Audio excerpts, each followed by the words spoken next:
Bonjour, content de vous retrouver pour cette deuxième partie consacrée à l'inflammation. Aujourd'hui, nous allons voir comment agir en phase inflammatoire suite à notre première partie où nous avons expliqué la réaction inflammatoire, son intérêt et son fonctionnement pour le corps.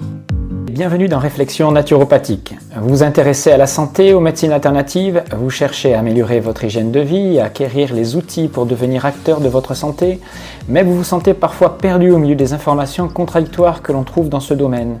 Alors, bienvenue sur Réflexion naturopathique, le podcast qui apporte un éclairage nouveau et approfondi sur les questions de santé, de bien-être et de développement personnel. Je suis Jean Brustivant, je suis praticien naturopathe, professeur d'éducation physique et sportive, conférencier, je dirige la formation alsacienne de naturopathie. Je vais partager avec vous plus de 30 ans de pratique, d'expérimentation et de recherche autour de la naturopathie et de la santé en général. Ce podcast est un espace de réflexion autour de nombreuses questions que l'on peut se poser quand on souhaite prendre sa santé en main. Nous avons vu le mois précédent le rôle salutaire de la réaction inflammatoire dans le processus de réparation tissulaire. Regardons maintenant les mécanismes globaux qui sous-tendent cette réaction pour en comprendre un peu mieux le sens. Alors vous savez peut-être que l'ensemble de nos fonctions et réactions sont régies par notre système nerveux. Celui-ci est composé de deux grandes branches aux actions opposées. La première est celle qui préside à l'action. Elle domine quand nous avons besoin de stimuler notre organisme, c'est-à-dire lorsque nous travaillons, nous avons une activité physique, nous sommes en phase de stress. C'est la réponse du système nerveux dit orthosympathique qui est accompagnée de sécrétion d'hormones de stress, en particulier l'adrénaline ou le cortisol, qui nous permettent de nous réveiller, de nous stimuler, de nous mettre dans un état de grande vigilance. La seconde moitié du système nerveux, ou la seconde partie si vous voulez, est celle qui oriente nos fonctions vers le repos, la digestion, la restauration cellulaire. C'est la réponse du système nerveux parasympathique, appelée aussi vagotonie, en rapport avec le nom du gros nerf vague, le nerf le plus important de cette branche de notre système nerveux. Reprenons notre exemple d'un traumatisme articulaire. Vous courez et vous vous tordez la cheville. Dans un premier temps, si vous êtes en état de stress avancé, parce que vous faites par exemple une compétition sportive ou lorsque vous êtes en grand danger, par exemple poursuivi par un chien qui veut vous mordre, sous l'effet d'hormones comme l'adrénaline ou le cortisol, la douleur et l'œdème sont atténués. Vous ne sentez quasiment rien, on dit que l'articulation reste chaude et vous pourriez même continuer à courir malgré la blessure, au risque bien sûr d'aggraver la lésion, mais très vite, votre organisme va basculer en vagotonie et des symptômes précis vont s'imposer à vous. Ce sont ceux de l'inflammation. Chacun d'eux joue un rôle bien précis dans le processus de réparation qui va maintenant s'installer puisqu'il faut réparer cette lésion. Ces symptômes-là, vous les connaissez puisque nous avons décrit la dernière fois. Reprenons chacun d'eux rapidement. La douleur, qui elle est un signal d'alarme qui vous oblige à vous arrêter afin de ne pas aggraver la blessure et donc vous imposer un repos pour favoriser la guérison. Ensuite, imaginez par exemple que vous continuiez à bouger sur une blessure. Bien sûr, elle s'aggraverait, les tissus se dégraderaient encore plus et jamais vous ne pourriez guérir. D'où l'intérêt de la douleur et de la respecter. Ensuite, vous avez l'œdème, c'est-à-dire ce fameux gonflement associé à de la chaleur qui arrive dans la zone. C'est l'afflux de sang qui véhicule les matériaux nécessaires à la reconstruction cellulaire, ça nous l'avons décrit la dernière fois. Et ces symptômes de reconstruction vont être décuplés lorsque vous allez mettre votre organisme au repos. C'est en particulier la nuit, lorsque vous êtes en position allongée et que l'état de vagotonie est à son apogée, que les douleurs et l'inflammation sont les plus importantes. Vous connaissez sans doute les poussées de fièvre, les quintes de toux nocturnes, les œdèmes qui vous réveillent et qui vous lancent dans les articulations, dans le ventre ou les dents. La nuit, une inflammation, ça fait plus mal. Pourquoi ? Tout simplement parce que c'est le moment privilégié que le corps choisit pour réparer. Et plus l'information est importante, plus les processus réparateurs sont efficaces. Certes, souvent plus douloureux, mais cela veut-il justement dire que l'on ne peut rien faire face à cette douleur ? Alors, voyons maintenant comment réagir intelligemment face à cet état inflammatoire. Face à une douleur et un œdème insupportable, il est normal d'intervenir, peut-être même à l'aide de la chimie. Si vous avez une rage de dents, vous savez de quoi je parle. La douleur est intolérable, il est normal que l'on ait recours momentanément à des anti-inflammatoires. Mais c'est leur prise continue ou inopportune qui pose problème. Savez-vous comment agissent ces médicaments ? Lorsque vous prenez un corticoïde ou de l'adrénaline, vous apportez des molécules qui vont se libérer dans votre organisme naturellement, qui normalement se libèrent naturellement lorsque vous êtes en stress, nous l'avons décrit tout à l'heure. Donc ça veut dire que ces médicaments vont replacer le corps en état de sympathicotonie, c'est-à-dire comme en état de stress, ce qui va avoir pour effet de pomper les œdèmes. La cortisone est connue pour pomper l'œdème, ponctionner cet afflux de sang et diminuer cet afflux de sang, ce qui va entraîner une diminution aussi de la douleur localement. L'inflammation est alors momentanément résorbée, mais cela ne veut pas dire que vous guérirez plus vite. Soulager ne signifie pas bien soigner, c'est même le contraire.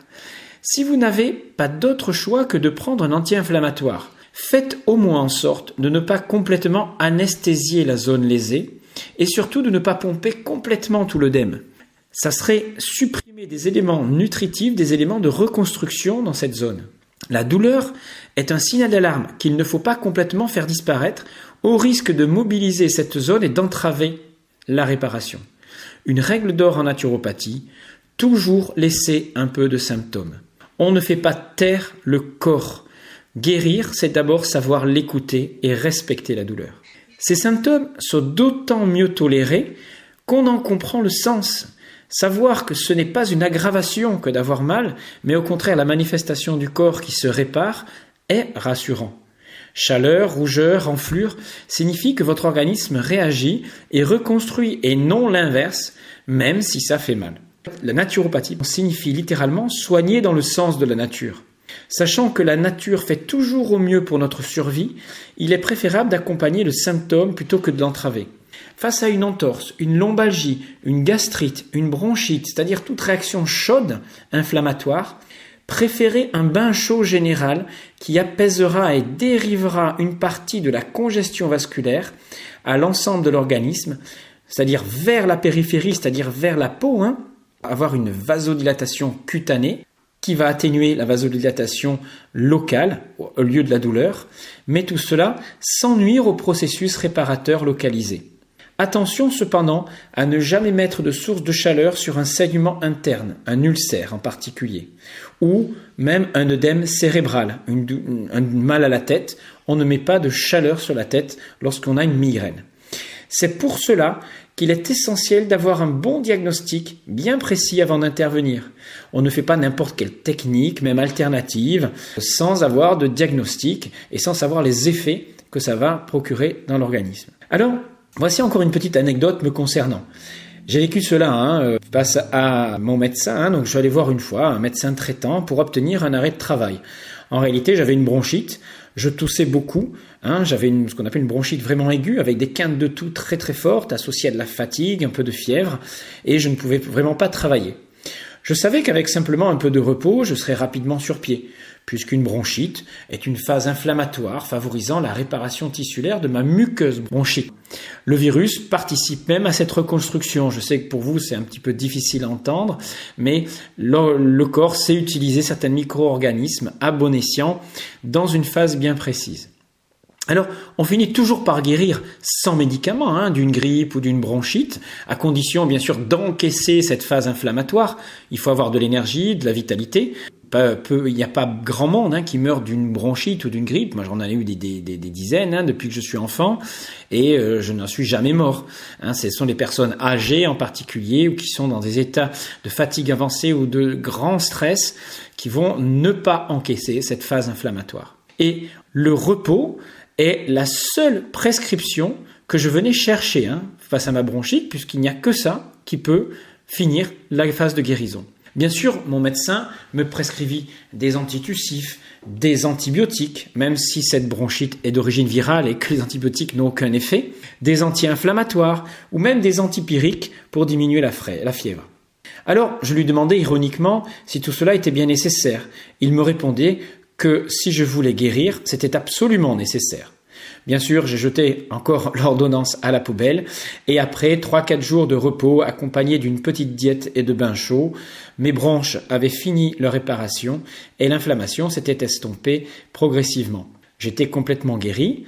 La diète diminue un petit peu les symptômes, voire le jeûne est intéressant dans ces phases-là, à condition de l'adapter en fonction des besoins de chacun. Que ce soit pour une gastrite, une entorse, une tendinite, une bronchite, une lésion musculaire, etc., ou toute autre réaction inflammatoire aiguë, il n'existe aucun médicament susceptible de remplacer le fabuleux travail de régénération cellulaire.